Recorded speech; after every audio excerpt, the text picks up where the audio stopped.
हाँ 49 तक आ गए थे। 49 से हमें शुरू करना है क्योंकि 49 का पूरा चर्चा हो नहीं पाई थी। हाँ, उसमें दो तीन वो थे या क्वालिफिकेशंस हम्म, जिसके बारे में बात करनी थी। हाँ तो राम विनोद ने भी पूछा था, तो हाँ हम उसी लोग के बारे उसी में बात कर। हाँ उसी से चलेंगे। Right right. चलिए, तो मैं 49 को शुरू करूं। हाँ ठीक है, तो कौन हिंदी में कौन पढ़ेगा? वही अशोक मैं पढ़ेंगे। पढ़ दूंगा। अच्छा। असक्त बुद्धि सर्वत्र जितात्मा विगत स्पृहः नैष्कर्म्य सिद्धिं परमा संन्यासेनाधिगच्छति। तथा हे अर्जुन, सर्वत्र आसक्ति रहित बुद्धि वाला, स्पृहा रहित और जीते हुए अंतःकरण वाला पुरुष सांख्य योग के द्वारा उस परम निष्कर्यम सिद्धि को प्राप्त होता है। मेरा उच्चारण सही नहीं होगा एक जगह।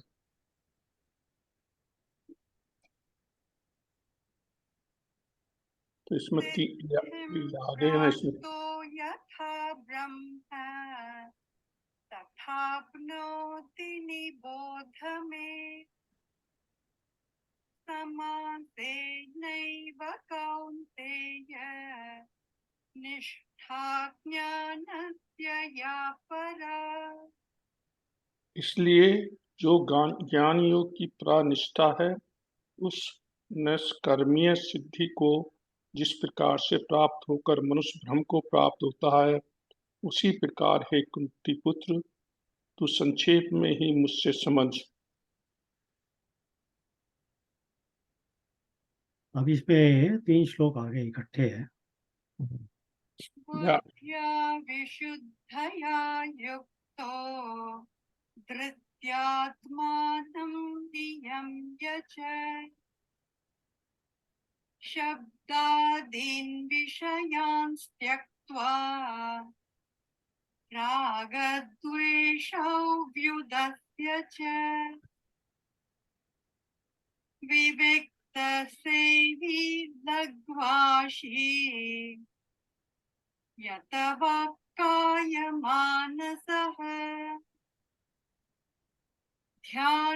ध्यानयोगपरो नित्यम् वैराग्यं समुपाश्रितः अहंकारं बलं दर्पं कामं क्रोधं परिग्रहं विमुच्य निर्ममः शान्तो ब्रह्मभूयाय कल्पते। हे अर्जुन, विशुद्ध बुद्धि से युक्त तथा हल्का सात्विक और नियमित भोजन करने वाला, शब्द आदि विषयों का त्याग करके एकांत और शुद्ध तेज का सेवन करने वाला, सात्विक धारण शक्ति के द्वारा अंतःकरण और इंद्रियों का संयम करके मन, वाणी और शरीर को वश में कर लेने वाला, राग द्वेषों को सर्वथा नष्ट करके भली भांति दृढ़ वैराग का आश्रय लेने वाला, तथा अहंकार, बल, घमंड, काम, क्रोध और परिग्रह का त्याग करके निरंतर ध्यान योग के परायण रहने वाला, ममता रहित और शांति युक्त पुरुष सच्चिदानंद घन ब्रह्म में अभिन्न भाव से स्थित होने का पात्र होता है।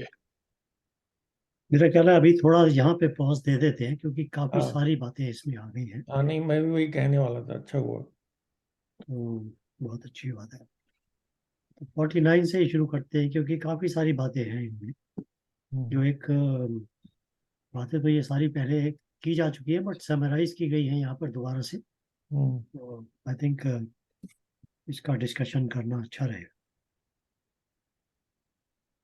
चलिए, तो 49 से दोबारा से शुरू करते हैं डिस्कशन।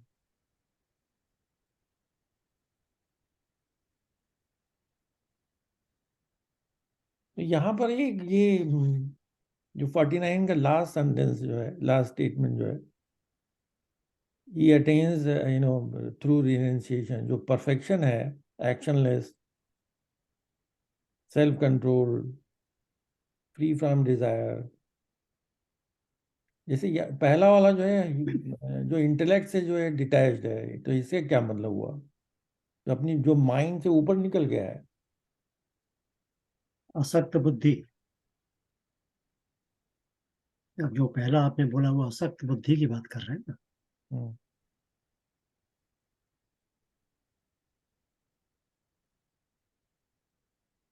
चलिए, असक्त बुद्धि की तो बात तो है ही, मतलब, और सन्यास की भी इसमें थोड़ा सा सन्यास के बारे में भी चर्चा कर लेते हैं कि एक्चुअली सन्यास का रियल मीनिंग क्या है, और वो आपके किस भाव या भाव से परे जाने की बात करता है, किन तो किन। डिजायरलेस एक्शंस के बारे में कहते हैं ना, सन्यासी वो है जो he performs action without having any desire, right? And of course he is already त्यागी, क्योंकि वो he doesn't focus on results of the actions. तो दोनों ही बातें यहाँ पे आती हैं, डिजायर भी नहीं है, रिजल्ट्स ऑफ द एक्शन पे भी फोकस नहीं, बट स्टिल परफॉर्म्स। जो हम लोगों ने 3 बातें की थी ना पहले, I want to go back to that जी। ऐसा पुरुष या जो कि सब कुछ त्याग गया है, समझ गया है कि मैं कौन हूं, फिर भी उसे दान तप और योग तो करना ही है। 17वें चैप्टर में शायद उन्होंने बताया था ये, तो उसका कुछ एस्पेक्ट यहाँ दिखाई दे रहा है। अब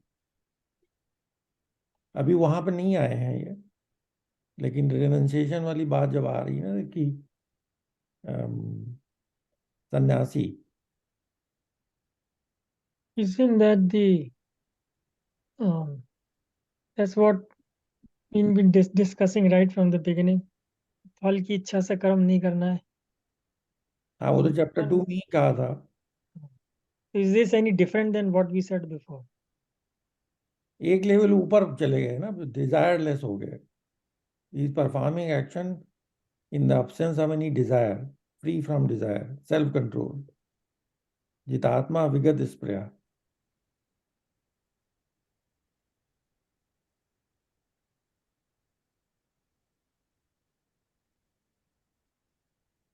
मेरे नहीं समझ में आया, मुझे तो दोनों एक ही जैसे लग रहे हैं.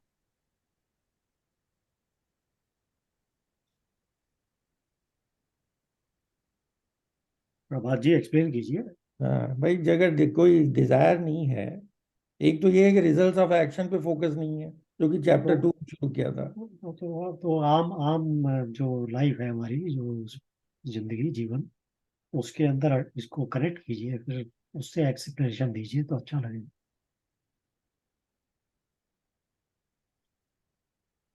अब वही है ना, उससे आगे भी हम निकल गए कि हमारी कोई, while I am performing this action, अगर हम प्रोफेशनल लाइफ की एग्जांपल लें, if I am working on A project, I am not focused on the results of the project. At the same time, I don't have any personal desire, attachment to that project.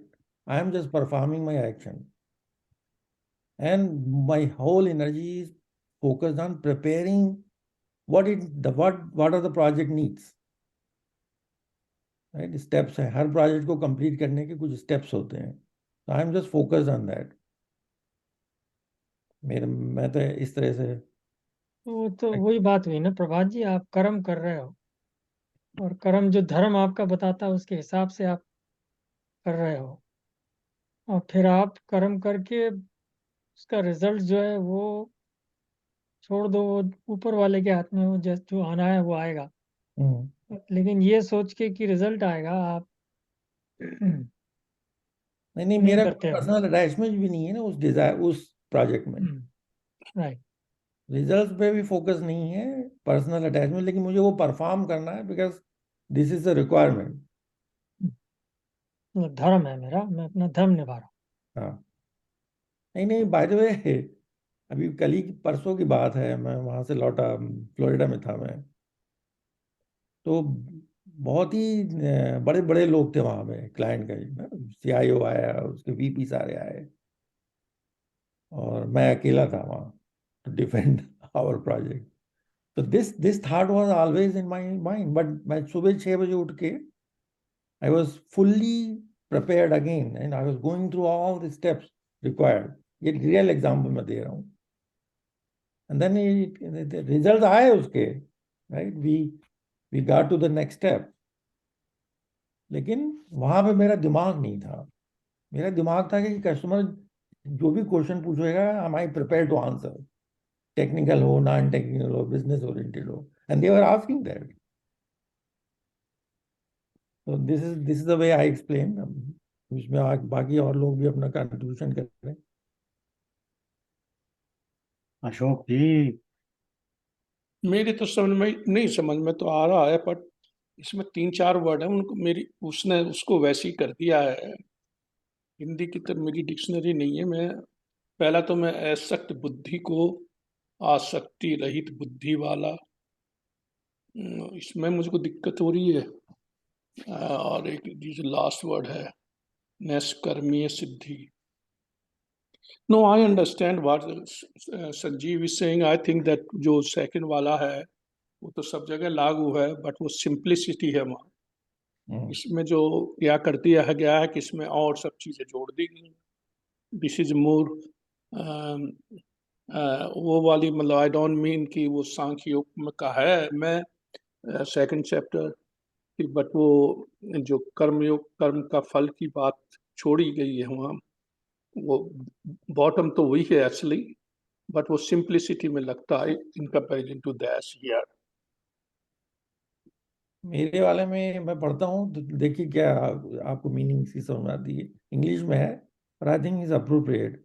One whose intellect is always detached, self controlled and free from desire, the highest perfection of actionlessness he attains through renunciation. नहीं, उन्होंने सांख्य योग जो दिया है meditation से ज्यादा वाली बात दे दी है। सांख्य योग is the base of Hinduism actually. देखिए एक एक गुलाटी जी, आप भी कुछ कहने वाले थे। अपने विचार बताएं। नहीं, मैं तो सुनने में सुनने में विश्वास रखते हैं। हाँ, नहीं, फिर भी अच्छा लगता है, सब लोग चर्चा करते हैं तो अच्छा लगता है।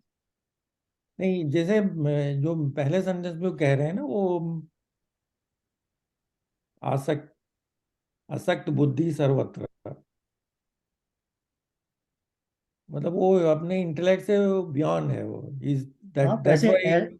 ऐसे सोचिए थोड़ा सा कि कहाँ भौतिकता के जो कर्म हैं वो खत्म हो जाते हैं, कहाँ अध्यात्म शुरू हो जाता है। क्योंकि जीवन में जब भी हम किसी चीज के साथ रिलेट करने की कोशिश करते हैं तो जनरली हम लोग जो भौतिक जो हमारे कर्म है, भौतिक से मतलब ये है कि भाई फिजिकल इंटेंगलमेंट है ना संसार में। आपके जो जो भी आपके हाँ जीवन के यापन के लिए हैं, आपके जो सोशल स्टेटस के लिए हैं, आपके जो एक अपनी रिकग्निशन के लिए है, इस तरह के जो काम होते हैं ना सारे भौतिकता के अंदर, यही हम इसी के साथ में हम इसको हम समझते हैं क्योंकि हम कर रहे होते हैं। ये तो हमारे जीवन में सुबह से शाम तक चल रहा होता है ना, तो हमें समझ में आ जाता है जल्दी से। बट कहाँ पर ये चीजें जो है आध्यात्म में बदलनी शुरू हो जाती है, और कैसे फिर आध्यात्म में हम उसको आगे बढ़ते हैं। तो ये जो डिफ्रेंशिएशन जो है, ये जब ये रिकग्नाइज होना शुरू होता है तब हमें ये इन शब्दों के गूढ़ मतलब भी समझ में आने शुरू हो जाते हैं।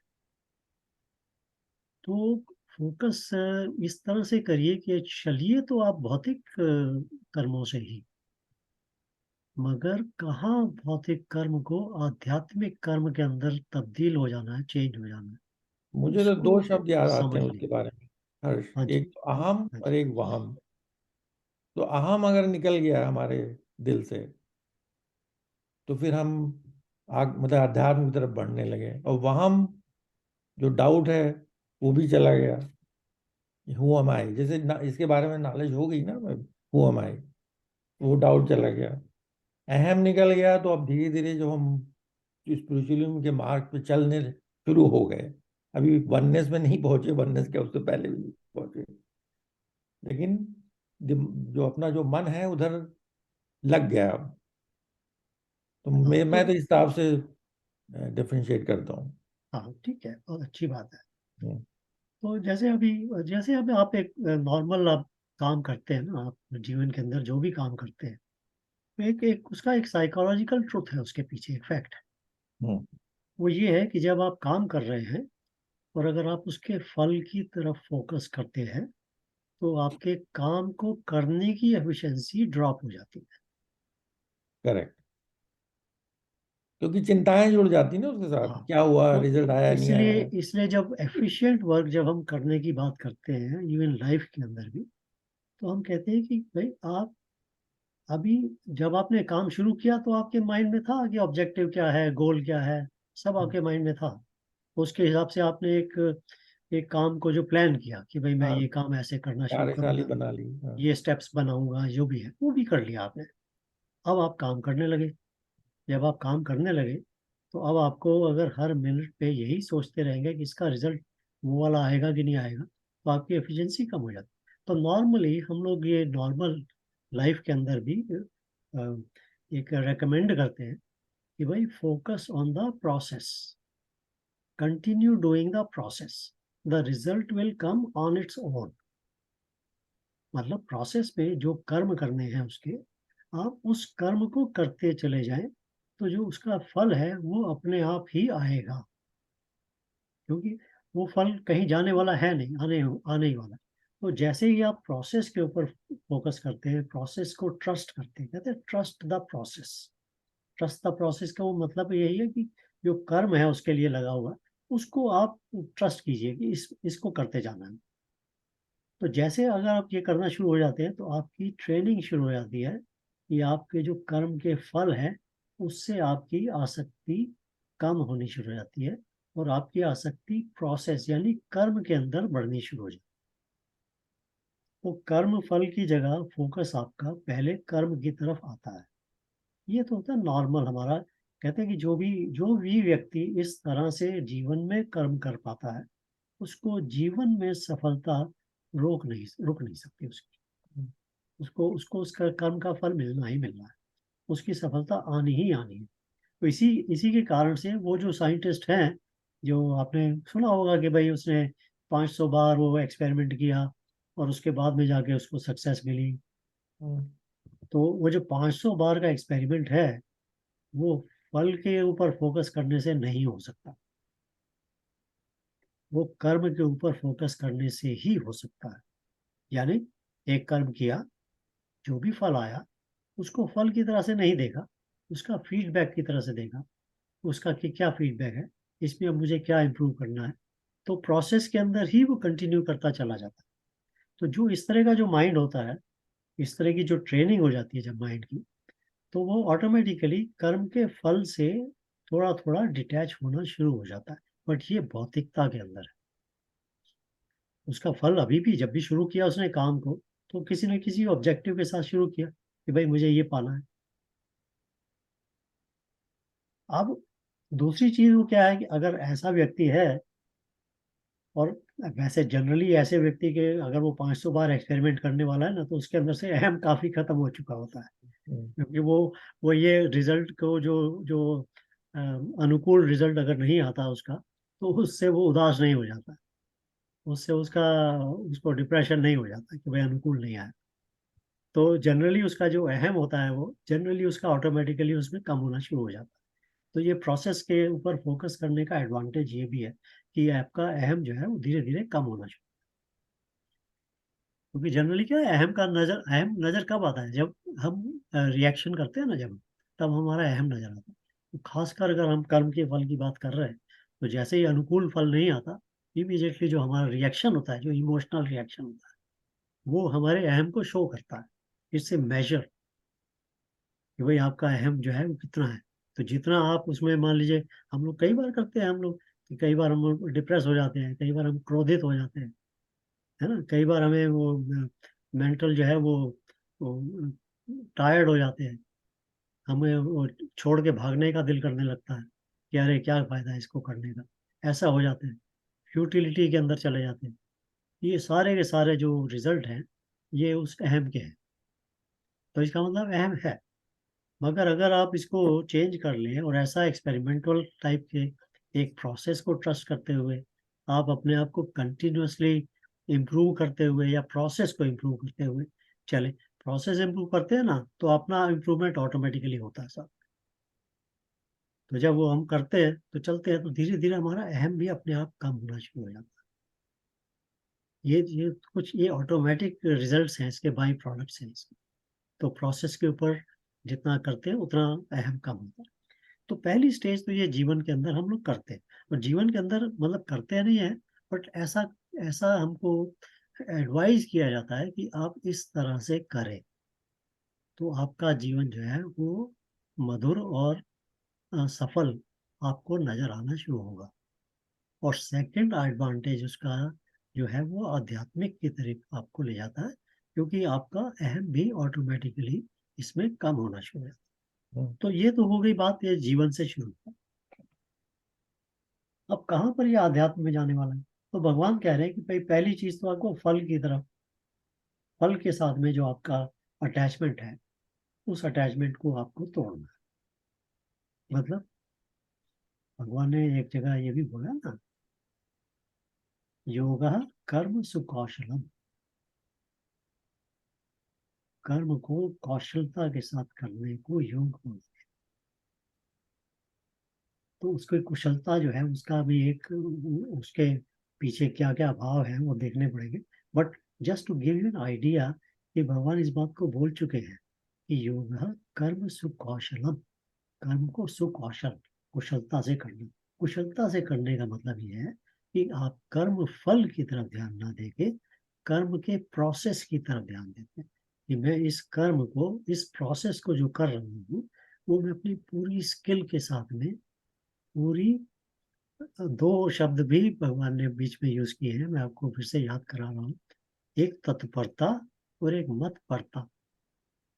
आप जब कर्म के लिए तत्पर और मतपर दोनों हो जाते हैं तब आप आध्यात्म में चले जाते हैं।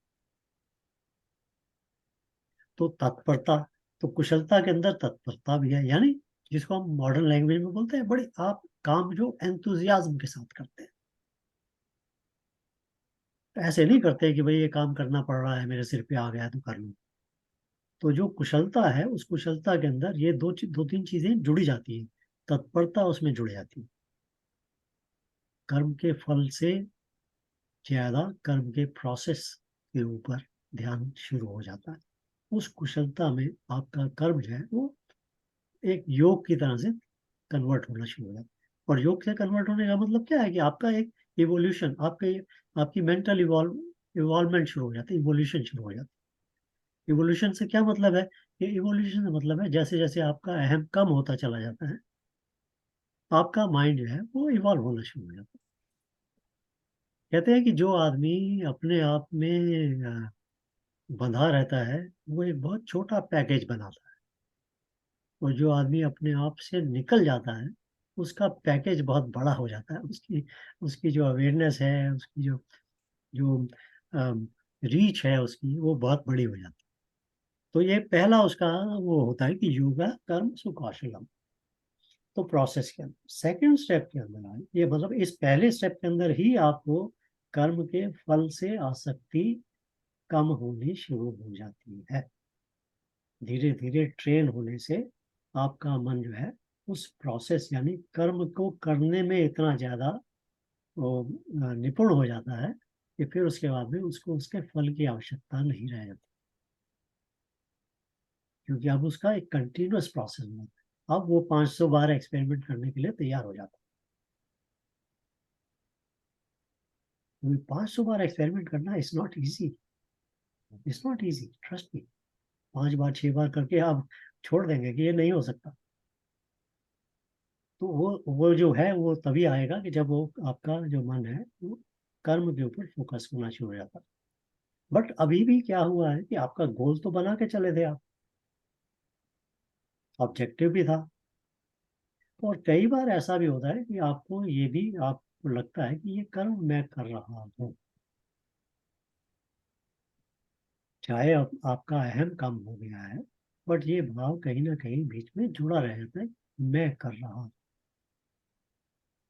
तो आध्यात्म के अंदर इमीडिएटली यहाँ स्विच है आपका, यहाँ आपका स्विच है भौतिकता से आध्यात्म के ऊपर। जब मैं कर रहा हूँ का भाव आपका कम होना शुरू होता है या आप उसको छोड़ना शुरू करते हैं, अब आप आध्यात्म में आगे बढ़ रहे हैं। देखिए, स्टेप बाय स्टेप पहले आप फिजिकलिटी के अंदर अपनी स्किल डेवलप करते हैं, how to handle life, and second step के ऊपर आप आध्यात्म के अंदर बढ़ना शुरू होते हैं, क्योंकि उस आध्यात्म के अंदर व्हाट इज लाइफ का क्वेश्चन आ जाता है। उसके अंदर जो क्वेश्चन है वो अलग हो जाते हैं। जो मैं कर रहा हूँ, इसको आपको फिर समझना पड़ता है कि मैं कर रहा हूँ का जो भाव है, इसको कैसे खत्म किया जाए। तो बल्कि सवाल ये नहीं रह जाता कि मैं कर रहा हूँ का भाव खत्म कैसे किया जाए, सवाल ये आ जाता है कि मैं कौन हूँ, क्या ये जो मैं कर रहा हूँ मैं कर रहा हूँ या नहीं कर रहा हूँ, या ये हो रहा है। इस स्टेज के ऊपर जब आप अध्यात्म के अंदर आगे बढ़ना शुरू होते हैं, तो जो नेक्स्ट कर्म की जो बात आ रही है वो तब आ जाती है जब आप उसमें इतना निपुण हो जाते हैं कि मैं कर रहा हूं का भाव पूरी तरह से ड्रॉप हो जाता है। I am not the doer,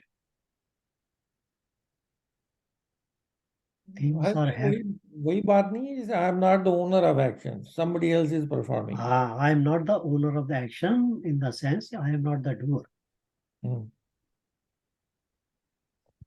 that means what, ये अब यहाँ तो आप आध्यात्म के अंदर प्योरली आ गए ना। अब आप फिजिकलिटी के अंदर आपको ये सेंस लाना कि मैं काम नहीं कर रहा हूँ, बहुत ही मतलब नामुमकिन है, समझ लीजिए।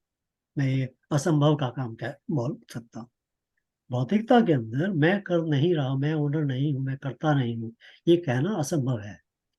ये संभव तभी है जब आप आध्यात्म में जाते हैं।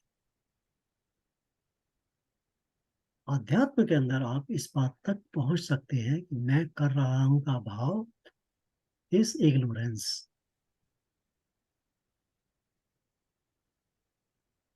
भौतिकता के अंदर आप इस भाव को इग्नोरेंस नहीं कहते, कह भी नहीं सकते, असंभव है। तो यहाँ कई बार हम लोगों के लाइफ में ये एक इम्बैलेंस सा आ जाता है कि हम भौतिकता के कर्म करते हुए भी मैं कर रहा हूं का भाव कैसे छोड़ूं। तो यहाँ वो जो संन्यास वाली बात आ जाती है कि संन्यास्त होते हुए भी आप भौतिकता के अंदर कर्म में करते रहते हैं, तो वो आध्यात्म आपकी भौतिकता को तब कंट्रोल करता है, इंस्टेड ऑफ भौतिकता आध्यात्म को कंट्रोल करने की। जनरली हम लोग भौतिकता से आध्यात्म को कंट्रोल करने की कोशिश करते रहते हैं, बट जहाँ आध्यात्म भौतिकता को कंट्रोल करता है वहाँ आपके भावों में संन्यास का भाव उत्पन्न हो जाता है। ये जो नैश कर्म की बात है वो वहाँ आती है। तो वो स्टेज बाय स्टेज है डेवलपमेंट इसकी।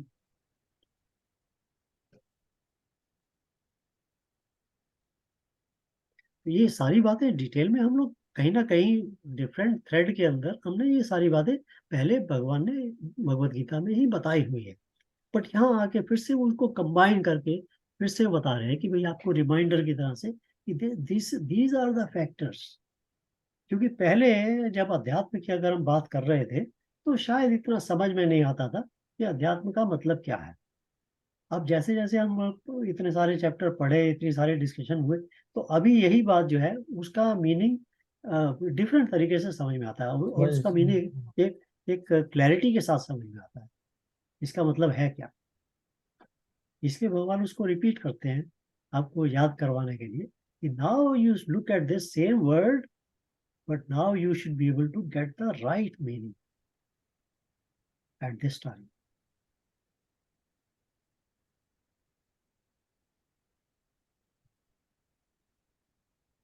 तो प्रभात जी संन्यास का मतलब यहाँ आना शुरू होता है.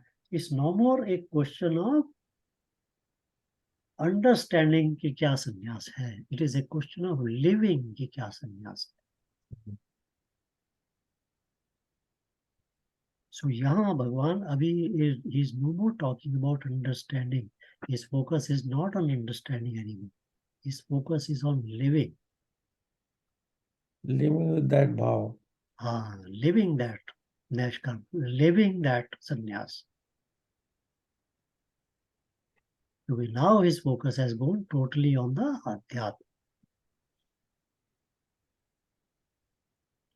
जैसे वो है ना, शुरू में हम लोग कहते थे कि ये गुण है, आपका तामस गुण है, रजस गुण है, सत्व गुण है, तो अभी समझने की बात थी, अंडरस्टैंडिंग की बात आती. सांख्य योगा जो है अंडरस्टैंडिंग के साथ ही शुरू होता है. इससे लॉजिक, योगा ऑफ लॉजिक.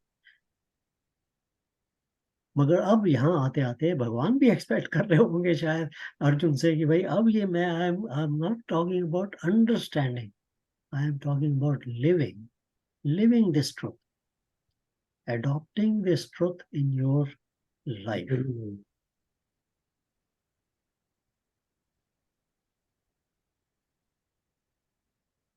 तो 18 चैप्टर जो है वो आपको ज्यादा से ज्यादा इन्हीं सभी गुणों को, जो उनको पहले बोल चुके हैं, I am not denying that, वो सब बातें हो चुकी है, but now his focus is on living. And that's why he will slowly get to that श्लोक जिसके अंदर वो आपको बोलेंगे कि सर्वधर्मान परित्यज्य मामेकम शरणं Vraj. Now it is a question of living, no more question of understanding. और इससे जो नेक्स्ट श्लोक है उसमें और भी क्लियर कर दिया है बिल्कुल. चलिए पढ़िए नेक्स्ट वाला. वो ये है ना कि इससे जो 50वां था उसमें उसकी हिंदी दी है उन्होंने, जो कि ज्ञान योग की परानिष्ठा है उस निष्कर्मय सिद्धि को जिस प्रकार से प्राप्त होकर मनुष्य ब्रह्म को प्राप्त होता है, उसी प्रकार को हे कुंती पुत्र संक्षेप में ही मुझसे सुन. तो ये जो आगे के 3 श्लोक है उसके बारे में उन्होंने कहा कि ये जो Exactly. So now when you look at those श्लोक, उनको श्लोकों को जब आप देखें अब आप, और उन श्लोक की जो व्याख्या है उसको समझने की कोशिश करें, तो अभी फोकस जो है उन श्लोकों को लिव करने का उसकी तरफ होना चाहिए.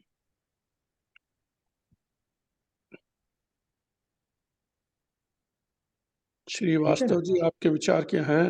बिल्कुल अनिल जी, मैं बोलने ही वाला था कि भाई अनिल जी अभी आप अपने कुछ दोनों थोड़े विचार इसमें आगे रखें ताकि और क्लैरिटी आए. मैं क्या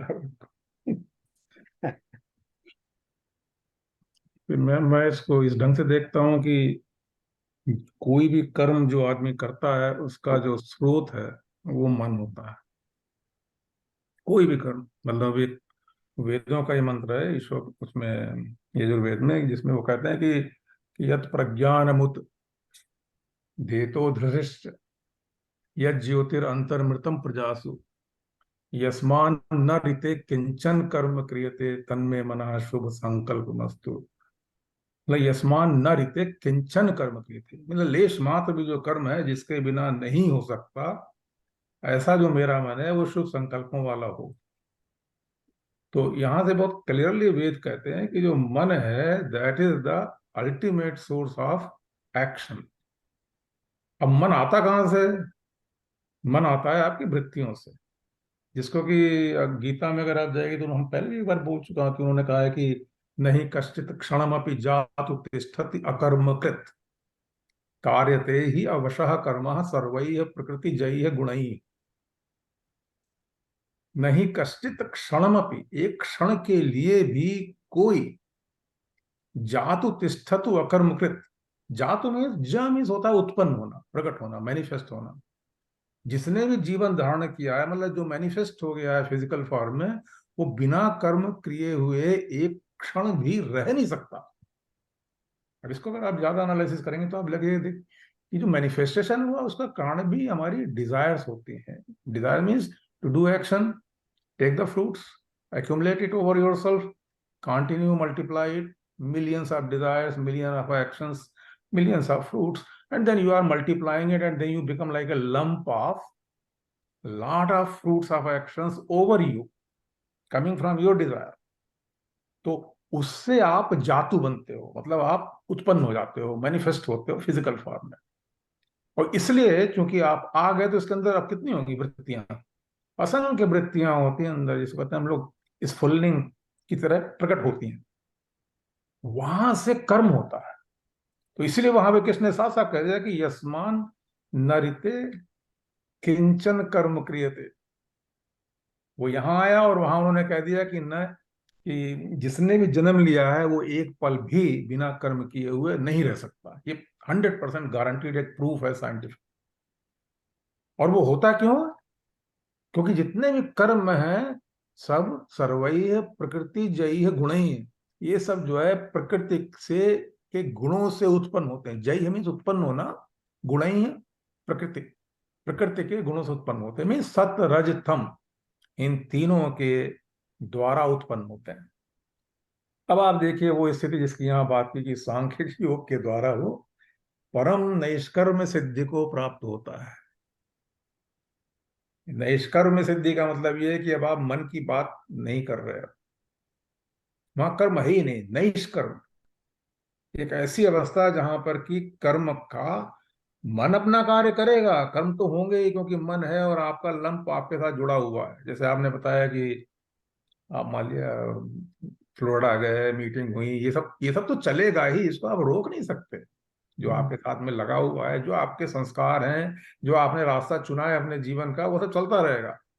लेकिन जब आप नैष्कर्म सिद्धि में जाएंगे तो ये जितने भी कर्म आप कर रहे हो, इसके रहित कोई अगर सिद्धि आपको मिलनी है, उस अवस्था में आप कब जाओगे? जब उन्होंने कहा कि आप आसक्ति रहित बुद्धिवान, एक ऐसी आपके अंदर विजडम हो कि सब कर्म हो रहे हैं लेकिन उनके साथ मेरा अटैचमेंट नहीं है, आसक्त नहीं हूं मैं उससे, और स्प्रिया रहित। अब मैं कोई डिजायर भी नहीं रखता इसके साथ। स्प्रिया में एक कोई नई स्फुल्लिंग, एक नया वाइब्रेशन शुरू हो गया माइंड में। ऐसी स्थिति पैदा करना, और जीते हुए अंतःकरण वाला, जो आपका इनर एक आपका माइंड है, इसको अंतःकरण कहते हैं, उसको आपने पूरी तरह से परफेक्शन से जीता हुआ है। ये तीन शब्द जरूरी हैं यहाँ पे, स्प्रिया रहित, अनटच्ड, या तो उस अवस्था में जो है आप, कोई भी पुरुष उस नैष्कर्म स्थिति को प्राप्त कर सकता है, जो कि सिद्धि है। अब आप देखिए अपने शरीर में, मतलब हम स्वयं, मैं अपने को ही देखता हूं, मेरे शरीर में क्या इंद्रियां हैं। इंद्रियों का काम है कर्म करना। कैसे करती हैं? मन के संयोग से। मन उनको कमांड करता है कि तुम ये करो, वो करती हैं। मन में कमांड कहां से आता है? मेरे ही संस्कारों से, जो मैंने खुद इकट्ठा किए हुए हैं। जैसे मान लिया अभी हम लोग अगर पॉलिटिक्स की बात करें तो I think Ashok ji immediately जो है उसमें जंप करेंगे तगड़े ढंग से, क्योंकि हिज अपना इकट्ठा किया हुआ जो चीजें हैं उनकी अपनी, वहां से एकदम निकलना शुरू हो जाएगा। मेरे को उसमें अगर कोई इंटरेस्ट नहीं है, मैं चुपचाप बैठा सुनता रहूंगा, क्योंकि मुझे पता ही नहीं उसमें क्या है ज्यादा। ये जो हमने इकट्ठा किया हुआ है, ये मेरा अपना ही कर्म के फल का संयोग से हमने अपने ऊपर किया हुआ है, जिसके के द्वारा मन बनता है, वृत्तियों के द्वारा मन बनता है। उस मन के द्वारा जितना भी मैं करूंगा बाहर, वो इंद्रियों के संयोग से बाहर के विषयों के साथ में संपर्क करके करता है।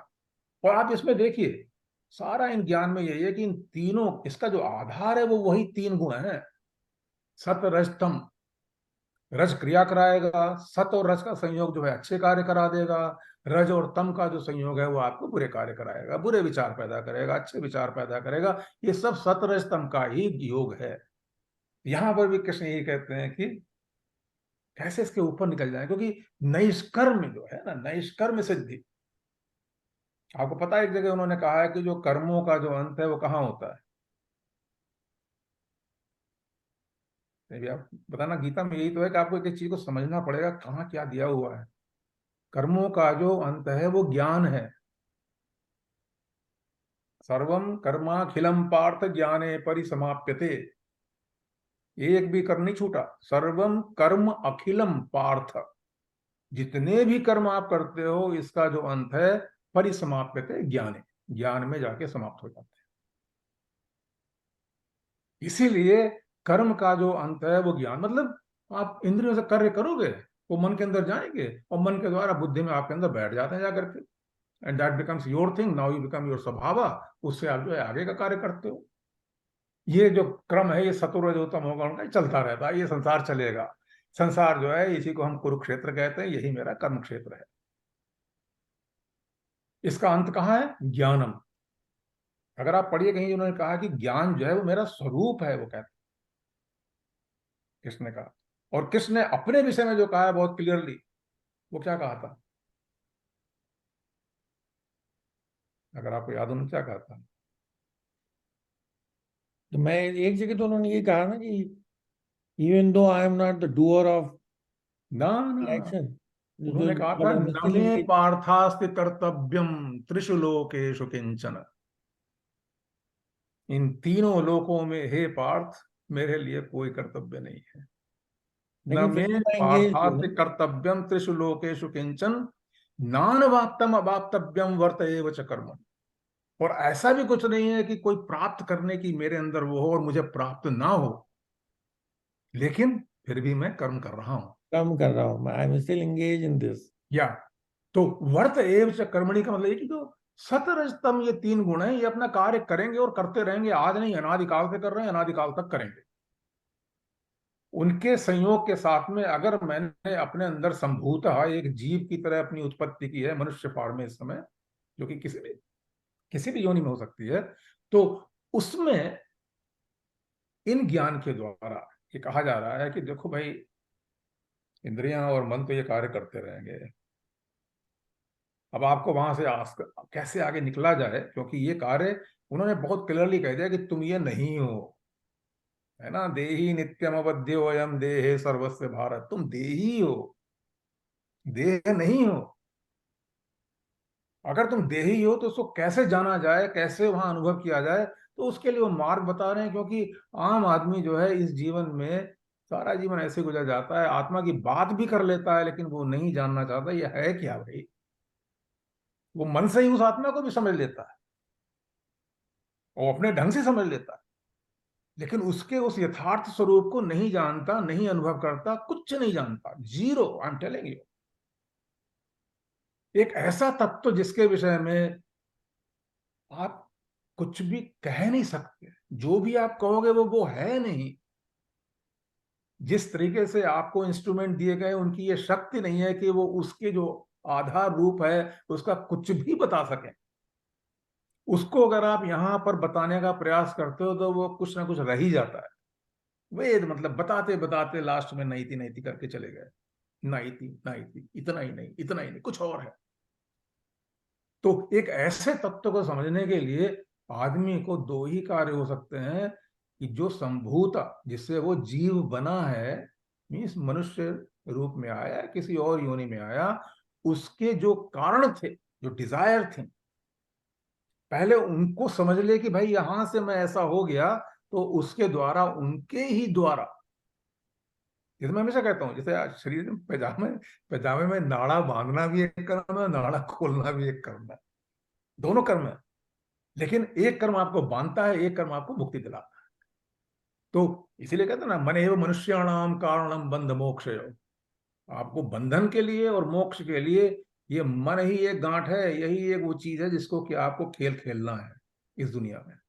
तो यहां पर इसी को यूज करते हुए बताया जा रहा है बार बार कि किस तरीके से जो है आप नैष्कर्म सिद्धि को प्राप्त हो सकते हैं, जहां पर कि कर्म का कुछ लेना देना नहीं, कुछ नहीं है, वहां कर्म है ही नहीं।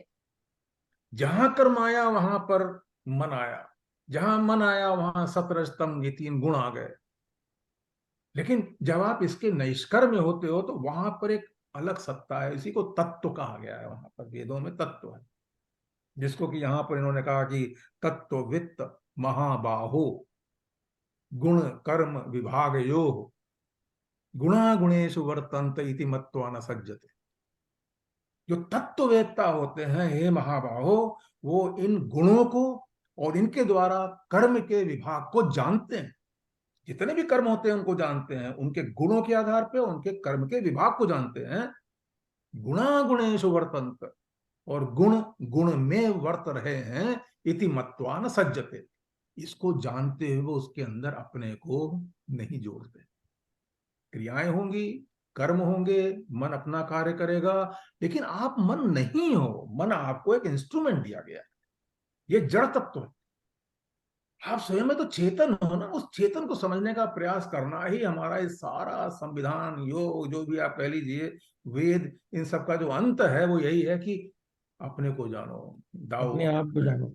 लेकिन दाओ। अनिल जी, यहाँ पे जैसे जो भी हम लोग अभी इस संसार में इंटेंगल्ड है ना, तो जैसे ये नॉलेज, आप अंडरस्टैंडिंग आ गई, नॉलेज नहीं, अंडरस्टैंडिंग आ गई कि भाई ये ऐसा है, लेकिन इसी संसार में कार्यरत होते हुए हमें यहाँ से इस नदी को पार करना है या इस भाव सागर को पार करना है। तो भाव जो है वो प्रधान हो गया है ना। हम किस भाव से ये काम कर रहे हैं। प्रभात जी, भाव कहाँ से बनते हैं? भाव प्रभात बनते जी, कहाँ से? हम्म, अगले 2 हफ्ते तो शायद मैं ट्रैवल कर रहा हूँ, तो हम लोग नहीं मिलेंगे। हम्म, मगर उसके बाद में जब हम मिलेंगे, और मैं समझता हूँ कि जब तक हम वो श्लोक 66 है ना, वहां सर्वधर्मान, तक पहुंचे आगे। जब तक वहां पहुंचे उससे पहले एक दिन हम लोग एक एक सिंपल वर्कशॉप करेंगे, बहुत बढ़िया। और शायद उसमें मैं कोशिश करूंगा कि आप थोड़ा उसका एक ग्लिम्स पाने की चेष्टा करेंगे हम लोग, कि चित्त से पहले का जो आपकी आइडेंटिटी है हम्म, उसका ग्लिम्स पाने की। नहीं, बहुत जरूरी है, क्योंकि मैं तो वहीं जाके फिर रुक जाता हूँ, मतलब। तो थोड़ा सा है, छोटा सा है, बड़ा फिजिकलिटी के साथ में अटैच्ड है वर्कशॉप, बट कुछ लोगों के लिए उसके रिजल्ट बहुत तगड़े आ जाते हैं, डिपेंड करता है। वो अच्छा हम है। लोग मैंने ये नोट कर लिया है, और ये हम लोग करेंगे, और हम कोशिश ये करेंगे कि भाई सभी लोग आ जाए। अभी तो जैसे राम विनोद और मकरंद दोनों ट्रैवल पे हैं, हाँ, तो वो लोग भी हो, ताकि हम लोग इसको आराम से कर सकें। तो आप अगले वीक नहीं होंगे, उसके बाद वाले में ही तो 2 को नहीं, 3 4 4 को नहीं होंगे और 11 को नहीं होंगे। हाँ, ये दोनों जो वीकेंड्स हैं इसमें मैं ट्रैवल कर रहा हूँ ना, तो इसमें मैं आपके सम्मुख आ नहीं ठीक है, तो पाऊंगा। उसके बाद वाले में करोगे तो मैं ट्रैवल कर रहा हूँ, मैं इंडिया जा रहा हूँ 16 को। अच्छा, तो उसके बाद 17। वाले में कर लेंगे। एक एक ऐसा बनाते हैं जो, मतलब अभी, जिसमें हम लोग सभी कोशिश को भी सब लोग आ सके नहीं उसमें। भैया, मैं तो जरूर, मेरे बिना मत करना। तो तो there are some very simple techniques, and we will use हाँ, that, and we will see तो व्हाट मुझे तो हैपेंस। आनंद इस बात का, अपनी पर्सनल बात कर रहा हूँ, ये आनंद इस बात का था कि उस लेवल की अंडरस्टैंडिंग हो गई है। कुछ हद तक मैं ये भी कहूँगा कि डेली एक्टिविटीज में भी ये जो अंडरस्टैंडिंग है उसको कार्यान्वित करने में कार्यरत रहता हूँ। कितनी मुझे सफलता मिलती है ये तो मैं नहीं बता सकता, लेकिन थोड़ी बहुत मिलती है। जो भाव की बात आ गई ना, किस भाव से आप ये काम कर रहे हैं, है ना, वो या प्रधान यही है। देखिए, वहां पर प्रभाकर जी, प्रभात कुमार जी, मेरा ये भी कहना है कि जो भाव भी है ना, वो आपके द्वारा ही विकसित होते हैं। आपका जो स्वभाव है उससे ही भाव निकलेगा ना। हाँ, अगर आप, जैसे आप देखें ना, जो आदमी शराब पीता है उससे आप भाव पूछिए, उसके वही भाव निकलेंगे जो वो करता है। आप उसके समझ रहे हैं, जो भाव लोग में जाकर के रात रात में, मुझे पता है, मैं तो इन चीजों में बहुत रहा हूं, तो मुझे पता है कि जैसे आप जर्मनी जाइए या यूके में जाइए, रात में पब जो है भरे होते हैं, आप जाके बात कीजिए उनसे, पता लगेगा कि भाव क्या होते हैं। तो हमारे जो भाव हैं वो भी हमारे ही संस्कार से उत्पन्न हुए हैं। तो उनको परिवर्तन करना जो है वो इन धर्म ग्रंथों से होता है। इन जो जो भी आप कह लीजिए आध्यात्मिक जो भाव से प्रकट होता है, उसमें भी मार्ग हैं जो हमारे लिए हैं। हो सकता है क्रिश्चियनिटी के लिए नहीं हो सकता है मुस्लिम्स के लिए नहीं हो, हमारे लिए है। और हमें लगता है कि वो बहुत अच्छा मार्गदर्शन करते हैं, नो डाउट। मतलब सही। यहाँ पर अभी आप जैसे एक बात मैं बता सकता हूँ, जैसे उन्होंने कहा ना कि ठीक है, मैं अपने कर्मों से भी ऊपर निकल गया, तो क्या, अगर मैंने आत्म तत्व को पा लिया तो क्या मिलना है मुझे? एक बहुत प्रश्न है ये। वो क्या है मुझे नहीं पता, अभी मान लो मुझे मिल जाए तो क्या? तो आपके इसमें इसी श्लोक में जो आगे वाला था जिसपे हम लोग रुक गए हैं, उसमें हल्के से बताया उन्होंने उसको। उन्होंने क्या कहा वहां पर, अब देखिए, ब्रह्म भूतः प्रसन्नात्मा न शोचति न कांक्षति। अब देखिए और कितनी बड़ी बात कही है यहाँ। समः सर्वेषु भूतेषु मद भक्तिम लभते पराम। जिसने कर्म और ज्ञान से परे मेरे इस तत्व को जान लिया, मैं इस ब्रह्म भूत हो गया, उसको पहली चीज क्या मिलती है? प्रसन्न आत्मा। मतलब जो उसका स्वरूप मेरे अंदर है, जो उसका अंश मेरे अंदर है, जीवांश, एक तो उसको प्रसन्नता मिलती है। मैं उसी को तो ढूंढ रहा हूं यहाँ पे। आप काम क्यों करते हो, आप पैसा क्यों कमाते हो, आप मकान क्यों बनाते हो, बच्चे बीवी, ये सब क्या है? अगर आप स्वार्थी होकर के सोचिए तो ये सब प्रसन्नता के लिए है। मिले या ना मिले वो बात अलग है। और वहां उन्होंने कह दिया कि वो आत्मा जो है प्रसन्न होती है। पहली चीज प्रसन्न आत्मा, बहुत बड़ी बात है। माइंड नहीं प्रसन्न हो रहा। माइंड की प्रसन्नता बहुत क्षणिक होती है और दुष्ट मतलब वो इतने ज्यादा दुखाते हैं कि भगवान ही जानता है। आप लोग सबको पता होगा, मुझे भी पता है। मन के साथ जुड़ के जो प्रसन्नता मिलती क्षणिक होती है, दुख विषयों के द्वारा बहुत होते हैं। लेकिन वो कहते हैं ब्रह्म युक्त प्रसन्न आत्मा न शोचति न कांक्षति। ना तो उसे कोई दुख होता है, शोक होता है, न कांक्षति, और न कोई डिजायर होती है। आप देखिए कितनी बड़ी स्थिति है वो किसी भी व्यक्ति की। अगर मेरी वो स्थिति आज हो जाए कि कोई अंदर डिजायर, काम तो सब हो ही रहे हैं, क्या नहीं हो रहा है। अगर मैंने अपने को उस ईश्वर के अंश के साथ डाल दिया तो ये सारा उसी का तो है। वो क्या मेरा ख्याल नहीं रखेगा इस शरीर का, मेरा वो इस जीवन में कोई ख्याल नहीं रखेगा, मुझे फेंक देगा कहीं जंगल में जाकर के? नहीं, ऐसा नहीं है। वो हमारे कर्मों के अनुसार जो भी हमने किया हुआ है, हमारे फलों को देता हुआ इस जीवन से निकालेगा। न्यायकारी होगा, दयालु होगा, और हमारे कर्मों के अनुसार हमको फल देगा, ताकि मैं इनके द्वारा उस ब्रह्म तत्व को समझ सकूं, उसके अंदर अपने को अनुभव कर सकूं। और उन्होंने कहा क्या? समः सर्वेषु भूतेषु, संपूर्ण प्राणियों में समभाव। इतना आसान नहीं है ये। हम लोग सब एक दूसरे के लिए ऊपर नीचे भाव रखते हैं। समः इतना आसान नहीं है, मैं बता रहा हूं आपको, क्योंकि वहां पर वो आत्म तत्व को देखता है। वो आपको एज ए प्रभात कुमार नहीं देखेगा, आपके अंदर छिपी हुई जो आत्मा है उसको देखता है। और आत्मा सब एक सी है। सूर्य के अंदर से निकलने वाली हर क्रिया एक है, हर किरण एक है। लेकिन जैसे वो जहां जहां जाती है, जिन जिन पदार्थों से निकलती है, उसके परिणामवश उसके ऊपर असर आते हैं।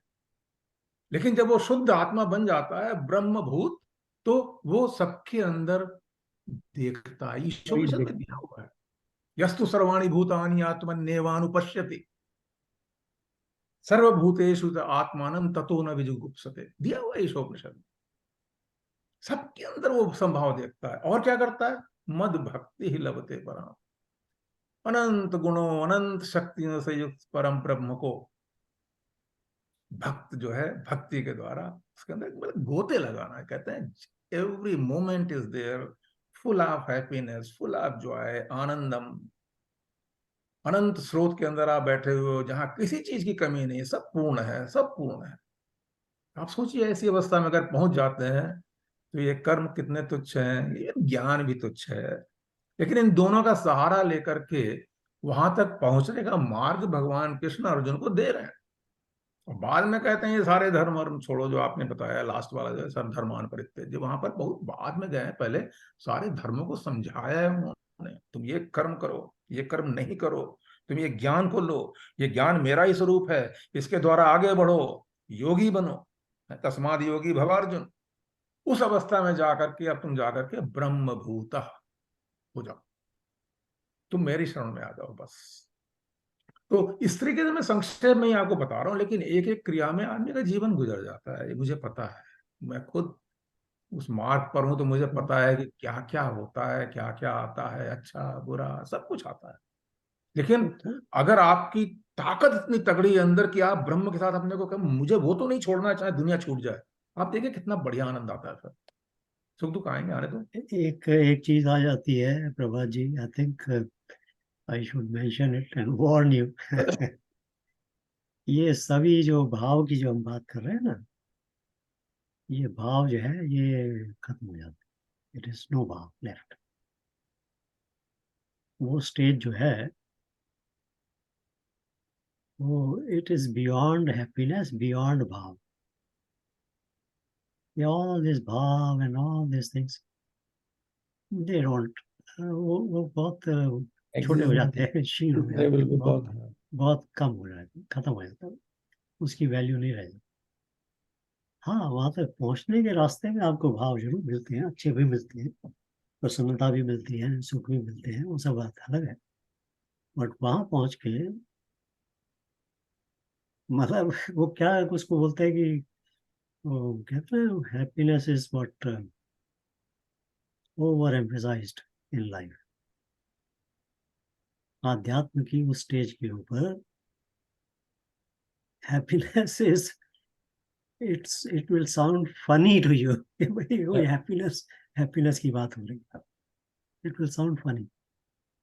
नहीं, वो तो इसलिए भी ना कि हमारा ट्रू नेचर ही is full of happiness, peace and You are contentment. happiness, right? So there is nothing additional to that.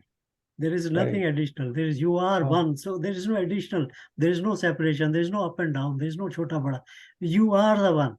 So when somebody will say chota bada ये वो, तो आपको लगेगा यार क्या मतलब, लगेगा मतलब ये भी बात एक कहने के हिसाब से आ जाती है। But there is no no you can not add भाव, एनीथिंग टू दैट ना, क्योंकि कुछ यू है ही आर। नहीं। वही सूर्य के सामने कह के कि भाई मेरे मेरे जीवन से अंधकार तुमने दूर कर दिया, तो सूर्य तो हंसेगा कि अंधकार क्या होता है भाई, मुझे तो पता ही नहीं, I have no idea what are you talking about. क्या अंधकार, मेरा तो नेचर ही लाइट है, अंधकार तो मेरे सामने आता ही नहीं, करेक्ट। क्या अंधकार मैंने दूर किया। वो वाली चीज आ जाती है, मतलब इट गोज बियॉन्ड भाव। आध्यात्म की पराकाष्ठा में कई सारे स्टेप्स हैं, बट अगर हम ब्रीफली कैटेगोरिकली करें, उनको कैटेगराइज करें, तो जैसे कहते हैं ना कि एक ह्यूमन स्टेप है, एक नेगेटिव ह्यूमन है, एक ह्यूमन है, और उसके बाद में एक योगी है ना, उसके बाद में एक ज्ञानी है, और फिर जो स्टेजेस हैं, different stages of enlightenment, different stages of enlightenment. वो तो हम लोग ने उसमें भी कुंडलिनी में भी उसको डिस्कस किया ना, हार्ट चक्र से ऊपर बढ़ते हैं। वो डिफरेंट स्टेजेस ऑफ एनलाइटनमेंट है, और वो जैसे जैसे आप एक एक अनुभव करते हैं तो लगता है कि अरे इसके बाद भी कुछ है, तो फिर इवेंचुअली आप ऐसे स्टेज पे पहुंच जाते हैं जहां आप, जिसको आप वो एक्सप्लेन नहीं कर सकते, टोटली एक्सप्लेन नहीं कर सकते, बिल्कुल एब्सोल्युटली एक्सप्लेन नहीं कर सकते। वो एक ब्लिंक जैसे होता है ना, आई की ब्लिंक होती है, उस ब्लिंक के साथ में सृष्टि की रचना हो जाती है, और उस ब्लिंक के साथ में सृष्टि खत्म। ये वो स्टेज जो है वो it is unexplainable. That's the best explanation I can, कि ब्लिंक के साथ में सृष्टि क्रिएट हो जाती है, और ब्लिंक के साथ में सृष्टि खत्म हो जाती है। It is like instantaneous appearance of the universe and instantaneous dissolution of the universe. Time has no value in this. So वो स्टेज है, वो तो बहुत ऊंची स्टेज है, उसका तो एक ब्लिंक वाला भी एक्सपीरियंस हो जाए तो वो it is a unbelievable stage. It is different. मैंने जैसे आपको जिक्र किया था, वननेस की स्टेज इज डिफरेंट। Oneness की stage itself is enlightened state, but it takes away lots of things. It takes away all the fears. It takes away all of it. You are the one. It takes away the fear of death. It automatically gives you the knowledge that you cannot die. It takes you to that point.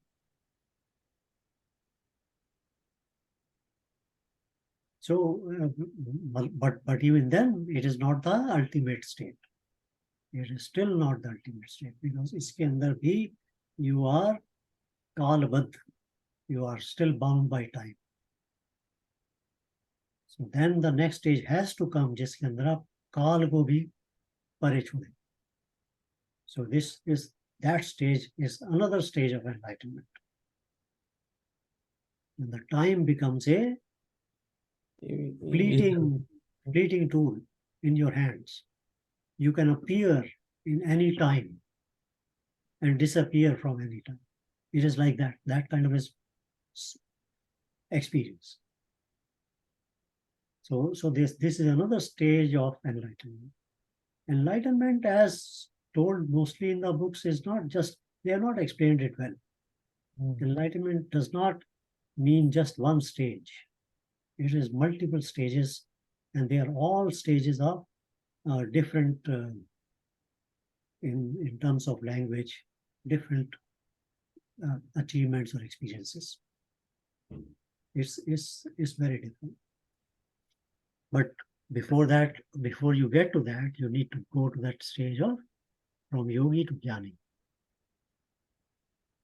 And yogi stage, the yoga, that's why the yoga is important. That's why all this satsang is important, because this is part of yoga. All of this is yoga. So yoga has to come. उस योग के साथ में वो stage जो है वो आनी है. तो एक ह्यूमन की स्टेज, जिसमें पॉजिटिव ह्यूमन जब हम बोलते हैं, एक तो नेगेटिविटी में जाता है ना, असुर की तरह से हो जाता है. तो असुर की स्टेज से सुर की स्टेज पे आना भी आवश्यक है. The stage of harmony, internal harmony, that stage. And then from there, you go to yoga. And then from there, you go to gyan. And gyan means not the knowledge and understanding. Gyan means basically experiencing, knowing by being. And then that's where you start to jump from that roof, जो cliff होती है उसकी top से, then you fly into enlightenment. And that enlightenment, again, you go to different stages of enlightenment. So द्वैत का enlightenment भी है और अद्वैत का enlightenment. So these are all different stages. And then going beyond time, काल के बाहर निकलना. हाँ, काल से परे निकल जाना. जब काल जो है, जो समय जो है, it becomes a dimension. It is no more that you are affected by that dimension. You would go beyond that dimension. So it is a different state of Brahman. So all of this, I don't know how much we will get, how much we will be able to experience, but at least कम से कम इतना तो पता लगता है ना कि भाई गोल जो है वो क्या क्या है. What we did not know, at least we know कि भाई हाँ ऐसा भी है. कम से कम कुएं से निकल के समुद्र की बात तो हो गई कि ऐसा भी कोई जगह है जहां समुद्र है. तो वो at least that much. So once you understand कि हाँ ये चीजें भी हैं, then your objective, your focus can change. Then you can say, yes, I don't want only this, I want that. I want to get there. So your objective changes, your speed changes, your pull, the internal pull develops. वो जो इच्छा प्रबल होती है ना, जिसको हम कहते हैं भाई इच्छा प्रबल हो गई है, अब मुझे उसे पाने की, that is the pull. जितना पुल डेवलप होती है उतनी स्पीड आपकी बढ़ती है. सो जो नॉर्मल कॉमन जो है, जो संसार के अंदर है, वहां पुल डेवलप नहीं हो पाती. हम लोग पुश ही करते रह जाते हैं. हम जो हैं सब हर्षवर्धन, ये तो कहते हैं इन भावों से दूर हो जाओ, बट जैसे आम चीज है आपकी, जैसे ममता है, काम है, क्रोध है, रियलिटी है, उनसे दूर कैसे हो? बस उनको गिव अप कर दो. नहीं, आप दूर नहीं होते. अभी अनिल जी भी यही बता रहे थे ना, आप दूर नहीं होते हैं उससे. आपके सामने एक चलचित्र चल रहा है, आप उसे देख रहे हैं, आप उसके अंदर पार्टिसिपेट भी कर रहे हैं. आप एक एक्टर हैं, बट आप वो बन नहीं गए. अगर आपने रोल ले लिया है एक राजा का, तो आप राजा नहीं हो गए. आपने रंक का रोल ले लिया तो रंक नहीं हो गए. आप उस रोल को करते हुए भी, उस पार्टिसिपेशन को करते हुए भी, आपको अपनी रियलिटी पता है कि मैं कुछ और हूँ, कुछ ये नहीं हूँ. सो ये these are something that happen. आप सृष्टि में हैं, आप आज की सृष्टि में हैं, इस वक्त आप इस सृष्टि की इस समय काल के अनुसार इसका अनुभव कर रहे हैं। इसके अंदर आपको ये डिजिटल वर्ल्ड नजर आ रहा है, इसमें आपको सोशल मीडिया नजर आ रहा है, बट यही सृष्टि के अंदर आप तब भी थे जब कोई डिजिटल वर्ल्ड नहीं था। आप गांव में शायद बैठे हुए थे, आप हल चला रहे थे, आप कोनों पे बैल को जोत रहे थे, आप वो सब काम कर रहे हैं। इसी सृष्टि में वो भी टाइम था जिस वक्त आप सिर्फ जंगल में घूम रहे थे, आपको भाषा तक नहीं आती थी, आपको विचार करना नहीं समझ में आता था कि विचार कैसे करूं, विचार पहले कि भाषा पहले, दोनों भूल विचार गए। कैसे करूं, विचार करने के लिए भाषा चाहिए, भाषा कैसे करूं, भाषा ही नहीं है। हम उस स्टेज पर थे, तो आपके भाव क्या थे उस वक्त? सिर्फ ये कि भाई दर्द हो रहा है, दर्द नहीं हो रहा है, भूख लग रही है, भूख नहीं लग रही है, और कुछ है इसके अलावा, बस भाव यही है, इसके अलावा भाषा ही नहीं है, भाषा नहीं, विचार नहीं है, सिर्फ भाव प्रधान रह गए आप उसी स्टेज में भी, उस स्टेज में भी है। ये तो मैं बैकवर्ड गया हूँ, अभी लेट्स गो फॉरवर्ड। आप उस स्टेज में भी हैं, उसी इसी सृष्टि के अंदर, जहां पर आपका जो आपकी जो रीच है, जो फिजिकल नहीं है, वो प्राणा से है। आप यहाँ बैठे हुए हैं, आप हैमिल्टन में नहीं आज, मगर अगर हैमिल्टन में बैठे हुए हैं और मान लीजिए कि मैं मेरठ में बैठा हुआ हूँ, आप मुझे टच कर सकते हैं, आप मुझे अफेक्ट कर सकते हैं, आप मुझे मैसेज कर सकते हैं। आपकी रीच इतनी बड़ी हुई है, और ना सिर्फ आपकी है, वही रीच सबकी है आपके आसपास। आप उस स्टेज में भी हैं, आप उस स्टेज में भी हैं जहां पर, मतलब मैं आपको ये कुछ ऐसी फ्यूचर की बात बता रहा हूँ जो जो हम लोग शायद इमेजिन कर सकते हैं, बट मालूम नहीं कैसा है। आप उस स्टेज में भी हैं, आप ही हैं जो हर सृष्टि की हर जगह पर इसका अनुभव करने वाले हैं। आप उस सृष्टि से अलग नहीं, एंड येट आपको पता है कि आप इस सृष्टि के अंदर,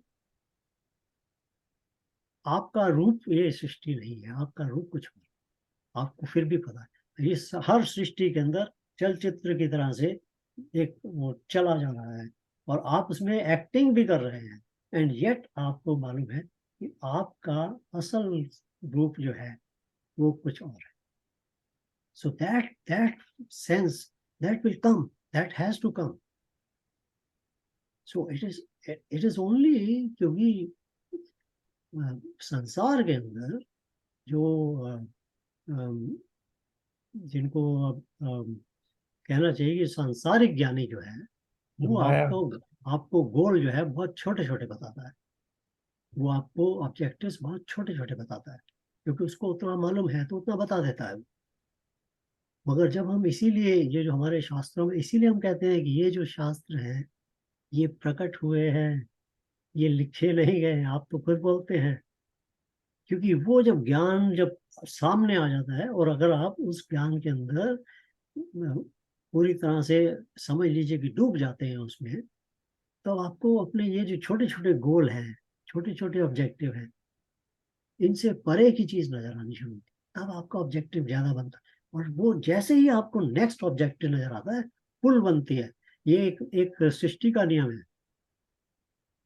आज अगर आपको एक गाड़ी की इच्छा है, और आपने एक सुबारू गाड़ी ले ली है, और क्योंकि आपने टेस्ला को देखा ही नहीं है, मगर जिस वक्त आप टेस्ला को देखते हैं, आपके अंदर एक पुल डेवलप होती है कि मुझे टेस्ला प्राप्त करनी है। तो जो ये जो एक एग्जांपल दे रहा हूँ कि जैसे ही आपको आध्यात्मिक गोल का भी पता चलता है, वो आपके अंदर एक पुल को डेवलप करता है। इसलिए ये आवश्यक है कि आध्यात्मिक गोल का भी पता होना चाहिए, और जैसे ही वो पुल डेवलप होती है, वो आपको लेके जाती है संसार के अंदर, वो इच्छा की शक्ति के रूप में आपको डेवलप करती है। अध्यात्म के अंदर वो इस तरह के गोल की तरह से आपको पुल करती है। Pull is the most important factor in your आध्यात्मिक development. It is the key factor, it must be there, without it आपका एक कदम अध्यात्म की तरफ बढ़ने वाला नहीं है। आपकी पुल आवश्यक है, और पुल की आवश्यकता के लिए कुछ ऐसी चीजें, कुछ ऐसी बातें जो हमने कभी देखी ना हो, सुनी ना हो, हमें मालूम होनी चाहिए, तो वो हमें पुल डेवलप करती है। साइकिल के बाद में टेस्ला को देखना आवश्यक है, तभी टेस्ला के लिए पुल डेवलप होती है। ये दिस इज ए मतलब this has to happen, this must happen. Without pull growth is not possible. Push is not going to give you growth. संसार के अंदर ज्यादातर आप देखेंगे कि जो है पुश की तरफ है लोग बात, पुल की तरफ नहीं है। पुल तो आपको उठा के ले जाती है, पुश में आपको कोई फोर्स करता है आप जाओ।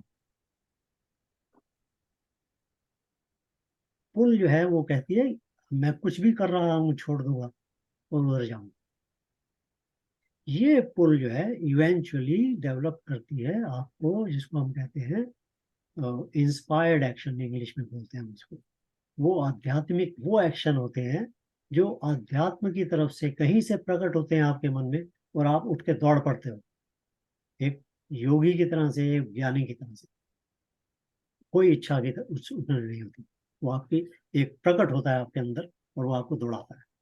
यहाँ आप पार्टिसिपेट करते हैं, यहाँ आप संसार में पार्टिसिपेट करते। इस भाव, अगेन मेरा वर्ड्स तो यूज करने ही हैं वो समझाने के लिए, इसलिए वो जब अंदर से जो प्रकट होती है कर्म की जो इच्छा, इसको कहना चाहिए वर्ड्स के अंदर, उस कर्म को जब आप करते हैं, वो कर्म आपका ना तो आपका अपना है, ना इच्छा से जागृत हुआ है। आप ना उसको करने वाले हैं, ना उसके ओनर हैं, ना उसके रिजल्ट की तरफ आपका ध्यान है, ना कर्म के फल से इच्छा है आपका जुड़ाव है। वो अंदर से कर्म इंस्पिरेशन की तरह से, इंट्यूटिव की तरह से आता है, आप कर्म की तरफ दौड़ते हैं। क्योंकि इस वक्त यहाँ वो स्टेज आती है जिसको हम तत्पर एंड मतपर दोनों जोड़ते हैं। तत्पर है, उत्साह के साथ में है, मतपर है, मेरी तरफ है। मेरे से मतलब ब्रह्म। तो ये तत्परता और मतपरता जब दोनों तब जुड़ती है, तो this is it's a huge, मतलब मैं इसको अभी भी मैं ऐसे ही कर रहा हूँ कि सूर्य को मैं वो टॉर्च दिखाने के, आपको दिखाने की कोशिश कर रहा हूँ कि this is so big, this is so big. But इसका जानना आवश्यक है कि ऐसा है, क्योंकि in my opinion unless a pull is developed, growth is not going to happen. That's why we need to give you a pull. We need to understand this pull. We need to have this pull developed in us. आप देखिए, अगर गीता में अध्याय 2 में शुरू में इन चीजों का जो एब्स्ट्रैक्ट वही भी है, जब 18 में आए वही 2 में भी है, जहां उन्होंने कहा है कि न जायते म्रियते व कदाचिन नायम भूत्वा भविता व न भूयः अजः नित्यः शाश्वतोऽयं पुराणे न हन्यते हन्यमाने शरीरे। That's the abstract. ये शरीर जो है वो तो नष्ट होना है ही। इसी को ईशोपनिषद में कहा है कि वायुर अनिलम अमृतम अथेदम भस्मान तग्घम शरीरम। ये शरीर तो नष्ट होना ही है। तो क्या करना है, इस चीज को समझने की जरूरत है कि ऐसा कौन सा तत्व है मेरे अंदर जो न जायते मरियते व कदाचित, जो न कभी जन्म लेता है और न कभी मरता है। आप सोचिए इसी को, मतलब कितना भी आप दूर तक सोचते चले जाइए, आप देखिए आपके मन इसको पकड़ पाता है इस चीज को कि नहीं।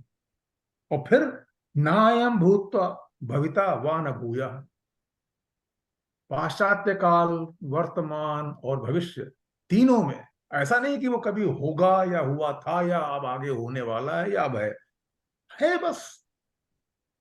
अजह, ज उत्पन्न होना, अजह में जो नहीं उत्पन्न होता। तो उत्पन्न क्या हो रहा है, वो तो नहीं हो रहा ना, कुछ और उत्पन्न होता है। नित्य, इटर्नल, शाश्वत, परमानेंट।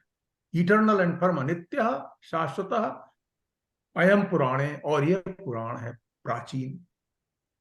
न हन्यते, मरता नहीं है। हन्य माने शरीर है, शरीर के मरने के बाद भी। देहि नित्यम अवध्यो अयम देहे सर्वस्य भारत। इतनी इतनी अच्छी अच्छी बातें शुरू में ही भागवत गीता में बताई गई हैं।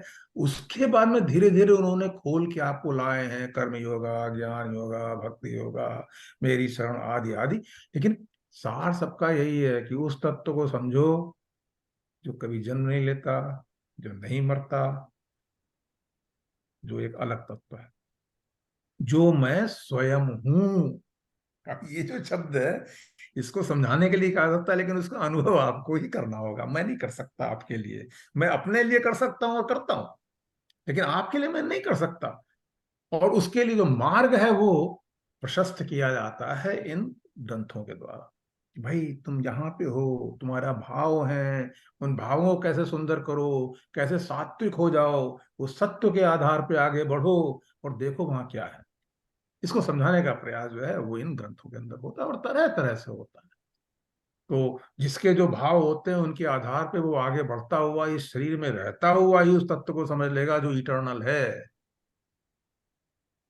जैसे कहते हैं ना, कभी कभी सूरदास उनकी वो मैं सुनता हूँ बड़ा वो है ना, उन्होंने कहा कि ताही अहीर की छोहरियां छछिया भर छाछ पे नाच नचावे। थिंक अबाउट दैट पोजीशन कि शेष महेश गणेश दिनेश सुरेश जाहि निरंतर गावे, जाहि अनादि अनंत अखंड अछेद अभेद सुवेद बतावे, ताही अहीर की छो हरिया छछिया वर छाछ पे नाच नचावे। ले एक तो कैसे एक्सप्लेन करूं इस चीज को, समझ में नहीं आता है कि एक ऐसा तत्व जिसको कि जितना भी आप देवी देवता समझ सकते हो सब उनका आह्वान कर रहे हैं। शेष महेश गणेश दिनेश सुरेश जाहि निरंतर, सारे देवतागण जो उसको गा रहे हैं। कैसा है वो? अनादि अनंत अखंड अछेद अभेद, इन गुणों से युक्त है। सुवेद बता रहे हैं, ये हमको सुंदर वेद बता रहे हैं, और उनको कृष्ण के रूप में जो है बता रहे हैं कि ताही अहीर की छो हरियां छछिया वर छाछ पे नाचन। मतलब it's such A highest level of devotion you can think of, जहां पर सत रज तम ये तीनों भाव भी लगभग खत्म हो जाते हैं। आप मर्ज हो जाते हो उस परम तत्व के अंदर, और उसको आप दुनियावी ढंग से बताने का प्रयास करते हो ताकि आम आदमी हमारे जैसा भी उस तरफ अग्रसित हो। इसका जितना सुंदर वर्णन इस तरीके के जो ब्रह्मज्ञानी लोग हैं वो देते हैं, वो हमारे ऊपर बहुत बड़ा कृपा ही है उनकी।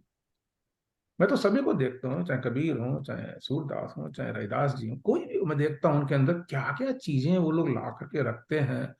और ये हमारे वैदिक ग्रंथ तो खैर एब्स्ट्रैक्ट है ही, मैं उनमें मतलब बहुत ज्यादा डीपली उनमें हूँ, लेकिन उपनिषद, भागवत गीता, रामचरितमानस सब कुछ मुझे वही दिखाते हैं, और बार बार एक ही चीज आती है कि उसको देखो। वही तरह तरह समझाया जाता है ताकि मन विभोर हो जाए, आत्म विभोर हो जाए, उस आत्म तत्व को समझने का प्रयास करें। And we are lucky that way. I will say we are lucky that we are in this direction. That's why I see.